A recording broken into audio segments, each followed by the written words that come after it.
Hello guys! Welcome back to my channel. It's me again, Lakwatsirong Butiki.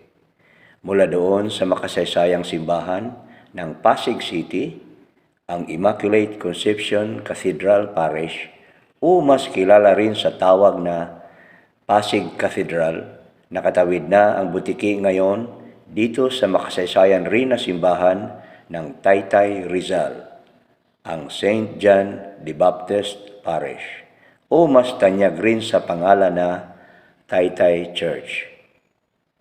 Samahan niyo ko dito guys!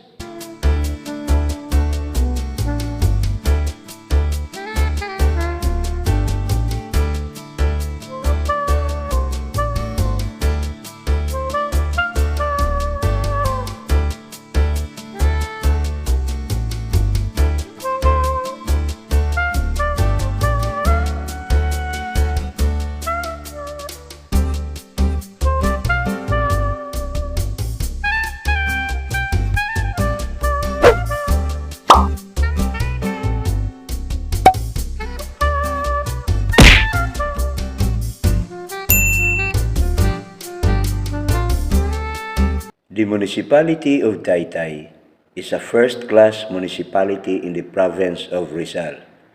It is also known as the garments capital of the Philippines. Most occupation of the residents are related to supplying different types of garments, related things like blouses, pants, dresses, and the garment itself at a very low cost.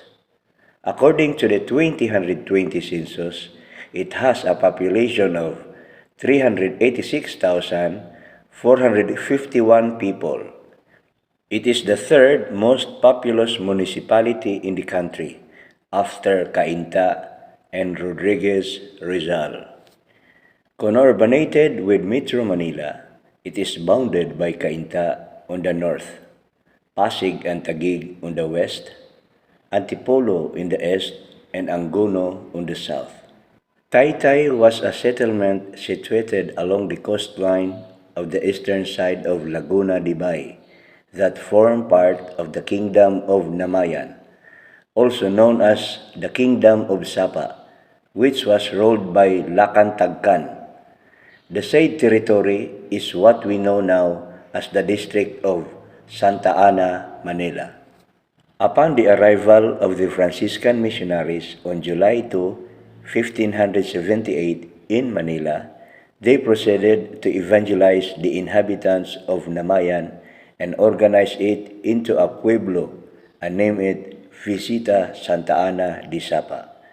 It comprised the communities of Mitkatmon, Kalatongdungan, Dungos, Dibag, Pinakawasan, Yamagtugon, Misapan or Pasay, Malati, Dilaw or Paco, Pandakan, Quiapo, Sampaloc, San Miguel, San Juan del Monte, San Filipineri or Mandaluyong, San Pedro Makati, and Taytay.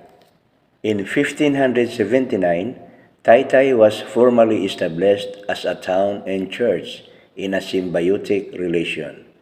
It presupposes that one could not have existed without the other. A church was built out of light materials and called it Visita de Santa Ana de Sapa.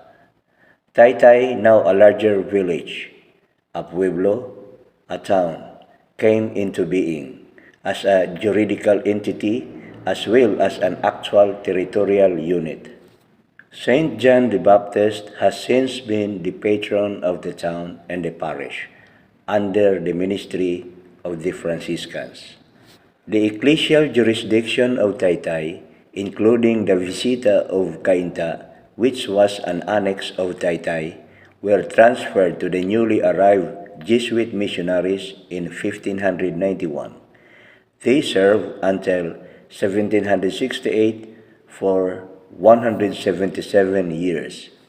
Fray Pedro Cherino, a distinguished historian, became the first Jesuit parish priest of Taytay.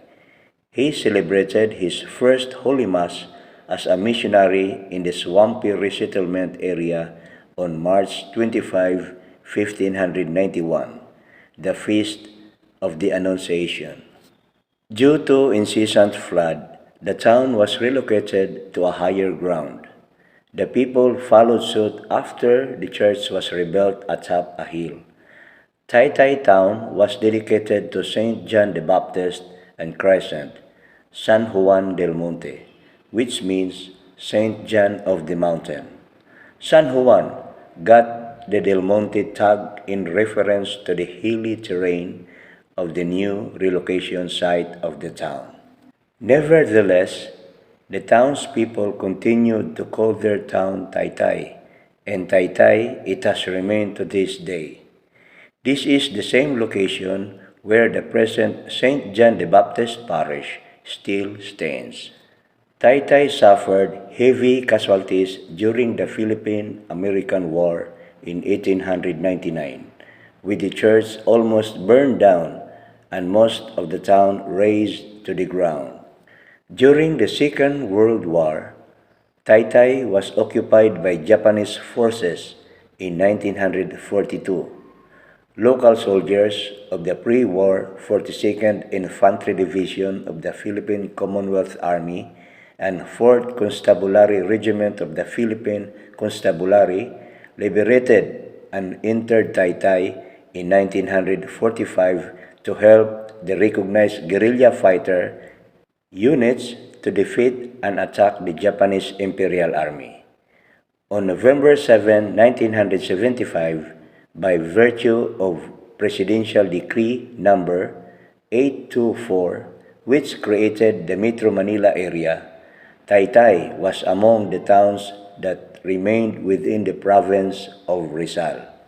St. John the Baptist Parish, also known as Parokya ni San Juan Bautista, or Taytay Church, is a Roman Catholic church located in Taytay, Rizal.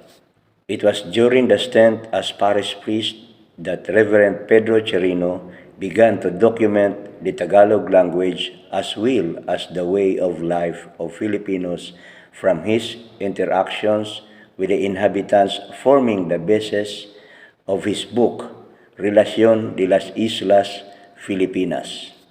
A new church made of stone was built in 1599, completed in 1601. It was considered to be the first church built by the Jesuits out of stone outside Manila. A larger church was constructed in 1630 by Father Juan D. Salazar. In 1632, typhoon blew away the roofing of the new church, which was soon replaced with the help of the townspeople. The church sustained significant damage in 1639 when the Chinese set fire to the church in the revolt against Spanish authorities.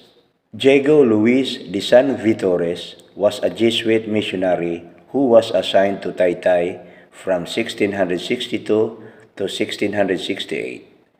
In 1666, the Jesuits assigned a young boy named Pedro Calungsod as an altar boy in the church. Calungsod would eventually become San Vitores' assistant throughout the latter's assignment in Taytay.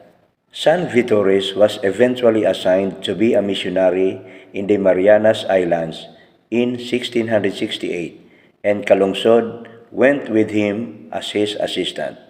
It was in the Marianas where they would meet their martyrdom in 1672. San Vitores was among the martyred missionaries in the Mariana beatified by the Catholic Church in 1985.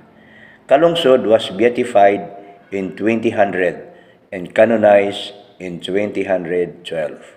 Additional works were made to the church in 1768 and 1864. Both the church and the convent were reduced to ruins during the Philippine-American War. The church remained in such state until it was reconstructed after the war. The present church is built from concrete and no trace of the old Jesuit Church.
Mula naman dito sa St. John the Baptist Parish, dito sa Taytay, Rizal, gagapang pa ang butiki papuntang Binangunan, Rizal.